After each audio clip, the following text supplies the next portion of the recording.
ஆ, இன்னைக்கு நாம ஒரு முக்கியமான விஷயத்த பத்தி பேச போறோம். உங்க ஓட்டு அது வெறும் ஒரு சின்னம் இல்ல, அது ஒரு பந்தயமும் இல்ல. அது உங்க அடுத்த 5 வருஷத்துக்கான ஒரு அல்கோரிதம். ஆமா, ஒரு துல்லியமான கணக்கீடு. அதை எப்படி சரியா பண்றதுன்னு தான் நாம இப்ப பார்க்க போறோம். சரி, முதல்ல இந்த கேள்வியிலேருந்தே ஆரம்பிப்போமே. உங்க ஓட்டு நீங்க எப்படி பாக்குறீங்க?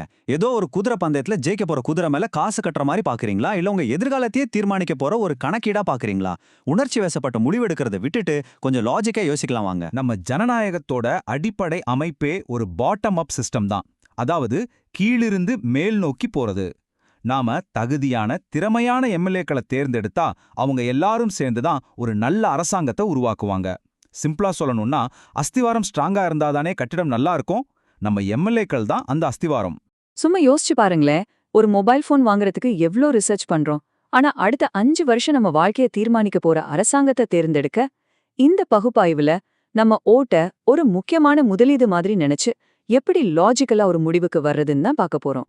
சரி, இந்த முழு விஷயத்தையும் நாம 4 பிரிவா பிரிச்சு பார்க்கலாம். முதல்ல நம்ம முன்னாடி இருக்கிற தேர்வுகளை எப்படி ஆடிட் பண்றது. ரெண்டாவதா ஒரு முடிவுக்கு வர ஒரு சிம்பிளான அல்காரிதம். மூணாவதா நம்ம மனசுல இருக்கிற சில தப்பான நம்பிக்கைகளை உடைக்கிறது. கடைசியா உங்க ஒத்த ஓட்டுக்கு உண்மையிலேயே எவ்வளவு சக்தி இருக்குன்னு தெரிஞ்சுக்கிறது. வாங்க முதல் பகுதிக்குள்ள போலாம். இத ஒரு சிஸ்டமேட்டிக் ஆடிட் மாதிரி யோசிச்சுக்கோங்க. மூணு முக்கியமான விஷயங்களை நாம ஆழமா பார்க்க போறோம்.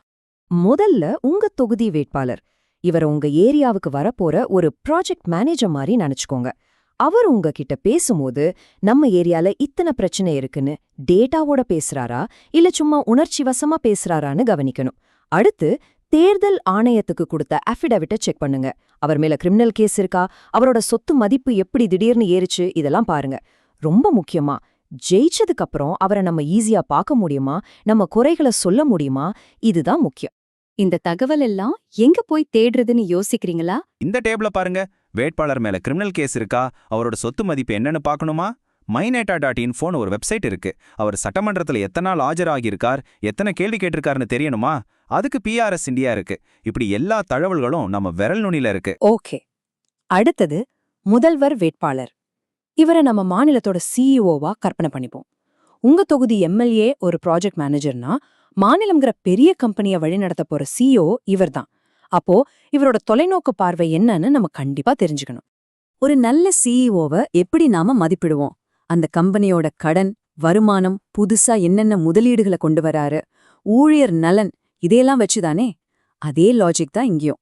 மாநிலத்தோட கடன் எவ்வளவு, புதுசா தொழிற்சாலைகளை கொண்டு வர என்ன பிளான் வச்சிருக்கார், கல்வி சுகாதாரத்துக்கு என்ன முக்கியத்துவம் கொடுக்கறார், மத்திய அரசு கிட்ட நம்ம மாநிலத்தோட உரிமைகளை தைரியமா வாதாடி வாங்குற திறமை இருக்கா, இது எல்லாம் பார்க்கணும். மூணாவதா நாம பார்க்க வேண்டியது கட்சிய. ஒரு கட்சிய ஒரு பெரிய கம்பெனி மாதிரி நினைச்சுக்கோங்க. அப்போ அவங்க தேர்தல் அறிக்கை தான் அந்த கம்பெனியோட ப்ராடக்ட் ரோட் மேப்.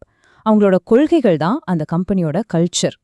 தேர்தல் அறிக்கையில சொல்ற இலவச திட்டமெல்லாம் உண்மையிலேயே சாத்தியமா? அதுக்கு எங்கிருந்து பணம் வரும்னு சொல்றாங்களா? கட்சிக்குள்ள ஜனநாயகம் இருக்கா இல்ல வாரிசு அரசியல் மட்டும்தானா? ஒரு சாதாரண தொண்டன் கூட தலைமைக்கு வர முடியுமா? இதெல்லாம் ஒரு பக்கம்னா, வேட்பாளர்களை எப்படி தேர்ந்தெடுக்கிறாங்க? பணபலம், சாதி பலம் இருக்கிறவங்களுக்கு சீட் கொடுக்கறாங்களா இல்ல உண்மையிலேயே தகுதியானவங்களுக்கு கொடுக்கறாங்களா? இதெல்லாம் வச்சுதான் ஒரு கட்சியோட தரத்தை நம்ம முடிவு செய்ய முடியும்.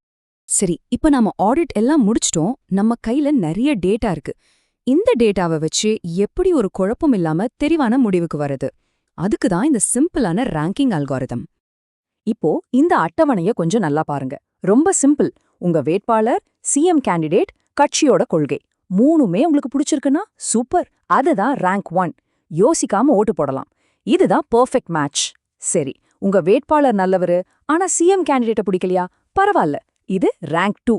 உங்க தொகுதிக்கு ஒரு நல்ல ஆள் தேவை, சோ அவருக்கு உங்க ஓட்ட போடுங்க. ஆனா இப்போதான் ஒரு முக்கியமான கட்டத்துக்கே வரும். சிஎம் நல்லவரா தெரியறாரு, ஆனா உங்க தெருவுல நிக்கிற வேட்பாளரை பிடிக்கலையா? இங்கதான் நீங்க ரொம்ப தெளிவா இருக்கணும். தகுதி இல்லாத ஒருத்தர்கிட்ட அடுத்த 5 வருஷத்துக்கு உங்க ஏரியாவை ஒப்படைக்காதீங்க. அந்த மாதிரி நேரத்துல ஒரு நல்ல சுயேட்சை வேட்பாளர் இருக்காரான்னு பாருங்க. அப்படியும் யாருமே இல்லையா? அப்போதான் நோட்டாங்கற உங்க பலமான ஆயுதத்தை நீங்க கையில எடுக்கணும்.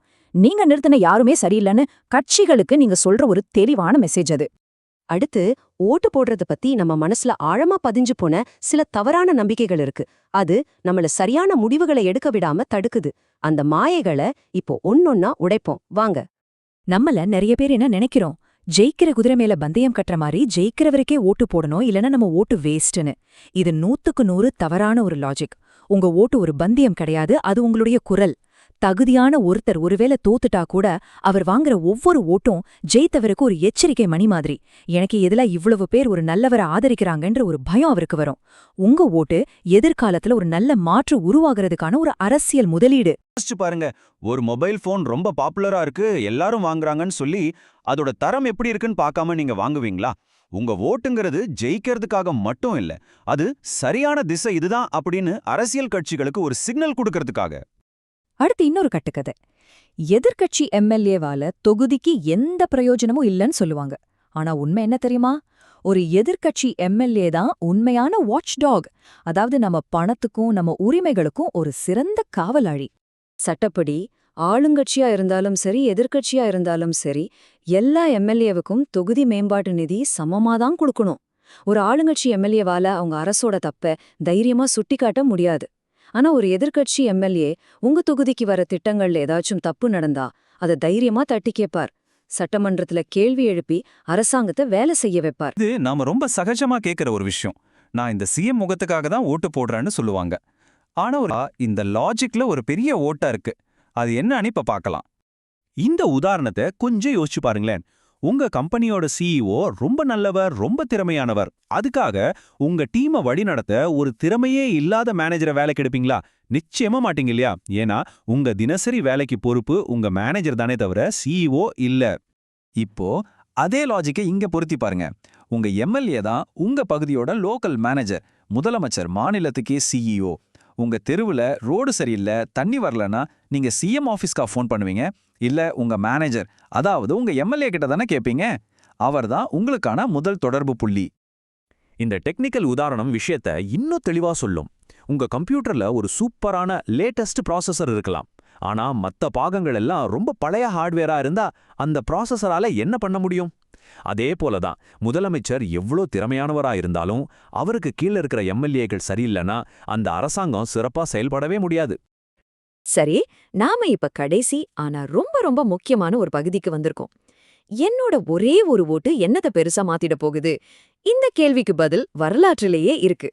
இந்த நம்பர் 1 அரசியல்லையும் வரலாற்றுலயும் இந்த ஒற்றை எண் எவ்வளவு பெரிய மாற்றங்களை ஏற்படுத்தியிருக்குன்னு உங்களுக்கு தெரியுமா? வாங்க பார்க்கலாம். 1923ல ஹிட்லர் நாஜி கட்சி தலைவரானது வெறும் ஒரே ஒரு ஓட்டு வித்தியாசத்துல தான். 1999ல நம்ம இந்தியாலேயே வாஜ்பாய் அரசாங்கம் கவிழ்ந்ததும் ஒரே ஒரு ஓட்டு வித்தியாசத்துல தான். இன்னைக்கு தமிழ்நாட்டுல பல தொகுதிகளோட வெற்றி தோல்வியை தீர்மானிக்கிறது வெறும் 100-200 ஓட்டுகள் தான். யோசிச்சு பாருங்க, உங்க குடும்பத்தோட 4 ஓட்டு ஒரு தொகுதியோட தலையெழுத்தையே மாத்தக்கூடிய சக்தி வாய்ந்தது. அதனால உங்க ஓட்ட ஒருபோதும் சாதாரணமா எடை போட்டிடாதீங்க. அது கடல்ல கலக்கிற ஒரு துளி தண்ணி இல்ல. அது ஒரு பெரிய மாற்றத்தை ஆரம்பிச்சு வைக்கிற ஒரு புள்ளி.